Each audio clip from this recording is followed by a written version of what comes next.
Welcome back. Here with author Tommy Murray. Recently wrote his book here, Father, Sons, and Holy Ghosts of Baseball. So a very interesting take on kind of the baseball culture here in the state of Iowa, Tommy. So kind of walk me through maybe what inspired you to write this and what the book's about. I'm happy to be back in the Quad Cities. I grew up down in Burlington, I tell people I played football at Notre Dame. I often don't tell them it was Notre Dame High School in Burlington, Iowa. And I only played 2 downs. Hey, that still counts. You're in the books. Right? Yes, that's right. I had a problem on the 2nd down. The coach down there, his name was Harold Tackleson, asked me to, or told me to go into a game, and he gave me one simple instruction: go in 3 feet, plant my feet, and just wait there. It seemed simple enough. He made me model it before he put me into the game against our arch rival, West Burlington. So I did that. The ball was hiked.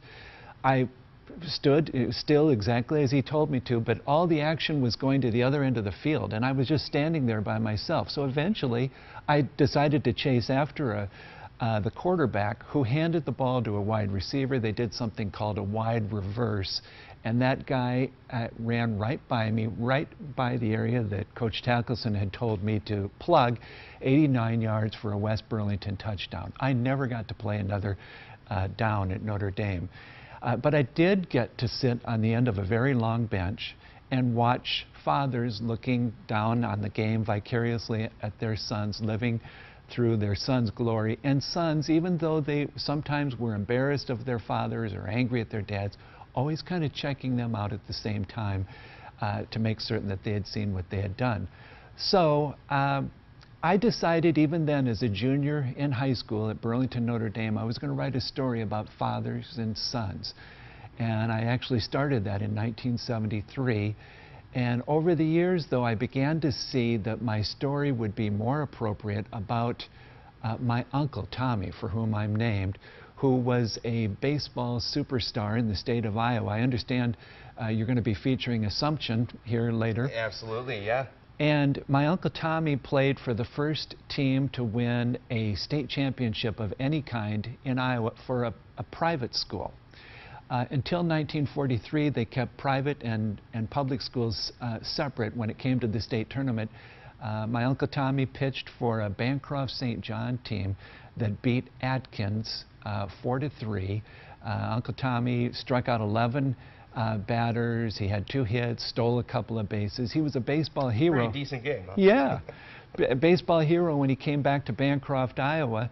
But all his friends were national heroes. They were joining the World War II to fight against the Japanese and the Germans.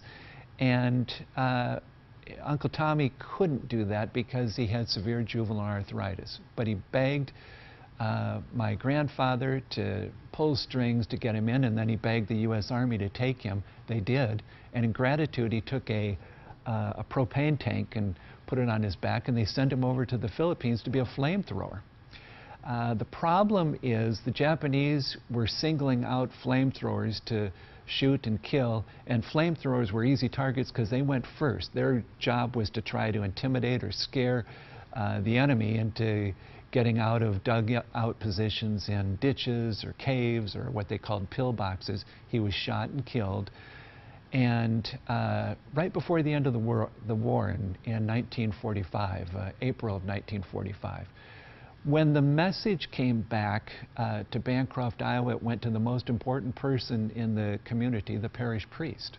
And he went over and rang the church bells, as was the custom when they found out somebody had died, however many years old you were. And in the case of my Uncle Tommy, it was 20 rings of the bell.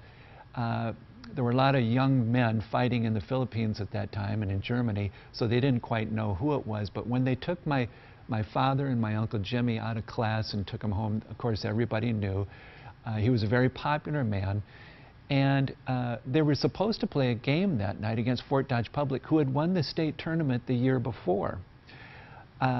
Fort Dodge Public called my grandfather and said, under the circumstances, we can't play a baseball game. But my grandpa said that there are some things in life that go on regardless of a tragedy. One of them is baseball. So in this community of 725 residents in northwest Iowa, Bancroft, like so many Iowa communities, Bancroft isn't just a sport, it's a religion. It's life or death.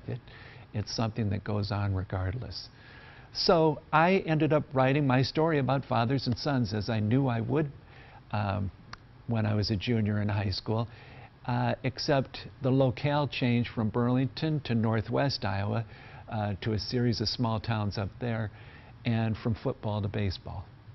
Yeah, so I mean, we were talking before, it's really ingrained in the culture of Iowa out here, and so that's why it's so applicable to have you know, your upbringing in Iowa, as well as you know, just everything surrounding the town in the book and everything like that. Obviously, we were talking about Assumption baseball and how, you know, fantastic the state tournament's been out here, and just, you know, how much baseball is a part of life. So exciting stuff. Stick with us. We're going to be back with Tommy Murray, author here of Father, Sons, and Holy Ghost of Baseball. So stay tuned. We'll be back with Tommy Murray after this.